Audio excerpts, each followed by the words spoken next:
رسول اللہ صلی اللہ علیہ وسلم سے سوال کیا گیا، مل غیبہ، غیبت کیا ہے؟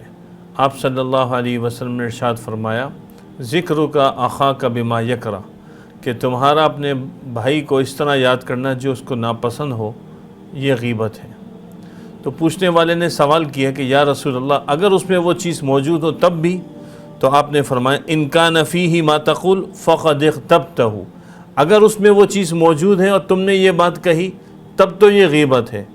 وَإِن لَّمْ يَكُنْ فِيهِ مَا تَقُولُ فَقَدْ بَهَتَّهُ، اگر اس میں یہ بات موجود نہیں اور تم نے اس کے متعلق کہا تو پھر تو یہ اس سے بڑا گناہ اور وہ بہتان ہے۔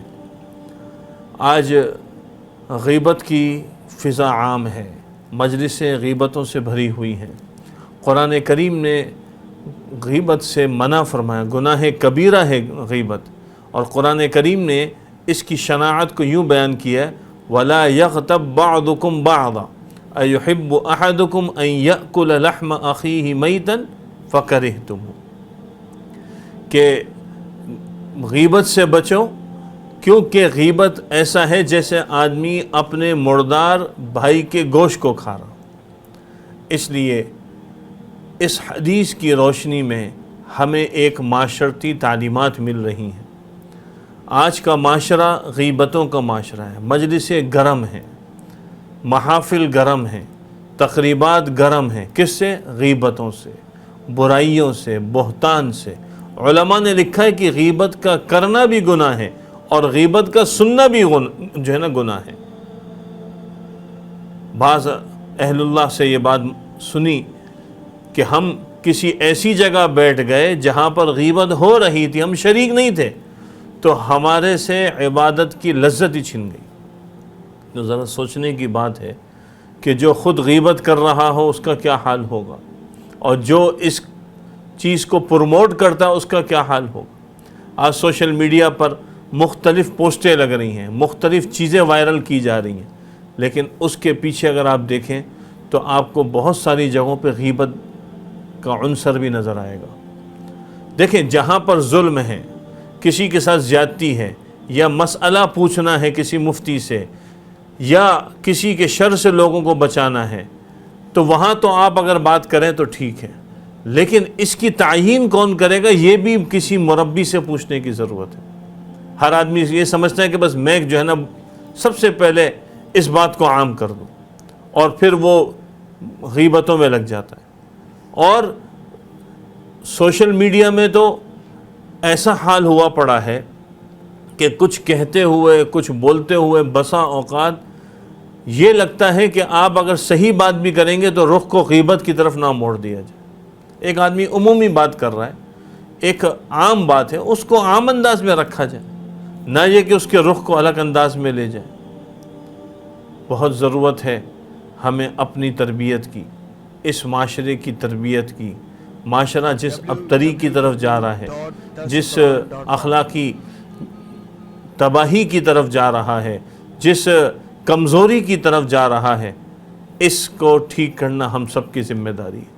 اور آج اگر ہم یہ کہتے ہیں کہ ہمیں کیا ضرورت ہے، ہم نہ کریں، تو یاد رکھیں کہ یہ اثرات صرف وہاں تک نہیں رہیں گے، یہ ہمارے گھروں تک آ رہے ہیں، نسلوں تک آ رہے ہیں، پھر آپ اس کو ٹھیک نہیں کر سکیں گے۔ ایک زمانہ تھا، یہ بات کہی جاتی تھی کہ زیادہ تر غیبتیں یہ ان تقریبات میں ہوتی ہیں جہاں خواتین زیادہ ہوں، لیکن اب تو سوشل میڈیا آنے کے بعد یہ بات لگتی ہے کہ یہ غیبت کا کام یہ جو ہے وہ اس کی گویا کہ مشغولی میں مرد بھی لگے ہوئے ہیں۔ بہت افسوس کی بات ہے۔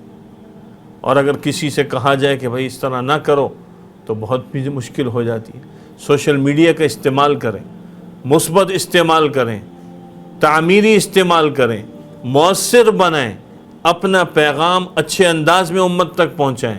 آپ کاروبار کرتے ہیں، کاروبار کریں، لیکن کسی کی برائی نہ کریں۔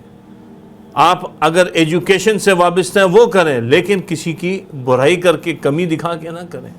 اگر آپ کسی بھی فیلڈ سے وابستہ ہیں اور اس فیلڈ کے اندر آپ کوئی خاص چیز لے کر آ رہے ہیں تو اس کو پیش کریں، لیکن اس کا یہ مطلب نہیں ہے کہ آپ غیبت کے بازار کو جو ہے وہ گرم کریں۔ اور بعض دفعہ تو یہ ہوتا ہے کہ کہ وہ جو برائی ہوتی ہے وہ برائی اس آدمی میں موجود نہیں ہوتی اور آدمی اس کو الزام لگا رہا ہے، غلط خبریں سن کر، غلط واقعات سن کر، غلط معلومات کو سن کر آدمی جو ہے نا وہ اس کے اوپر جو ہے نا وہ تبصرہ کرتا ہے، پوسٹیں لگائی جا رہی، تو یہ تو غیبت سے بڑھ کر بہتان ہے۔ حضرت تھانوی رحمۃ اللہ علیہ نے لکھا ہے کہ غیبت گناہ کبیرہ ہے اور اس کی معافی صاحب حق سے جا کے مانگنا ہے۔ ذرا سوچیں کہ اگر کسی نے غیبت کی اور سوشل میڈیا پہ پوسٹ لگا دی اور وہ دنیا سے رخصت ہو گیا تو اس کے پاس معافی مانگنے کا کہاں ٹائم ہے؟ 4 آدمیوں میں برائی کی تھی، وہ تو بہت کم گناہ تھا، گناہ وہ بھی تھا لیکن کم تھا، یہاں تو سب دنیا تک بات پہنچائی جا رہی، کل قیامت میں اس کا جواب دینا ہوگا۔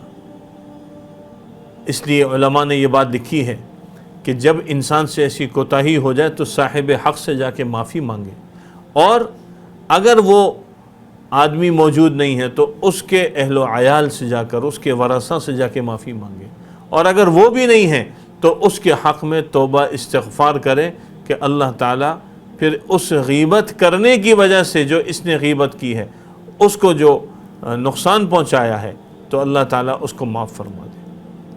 آج سے ہم ارادہ کریں، عزم کریں کہ شرع حدود کے اندر رہ کر ہم اپنے کاموں میں لگیں گے اور غیبت سے اجتناب کریں گے۔ غیبت کا مرض جو معاشرے میں پھیلتا جا رہا ہے اس کو روکنے کی خود بھی کوشش کریں۔ سوشل میڈیا پر سب سے قدیم اور سب سے ریلائبل برانڈ درسقرآن.com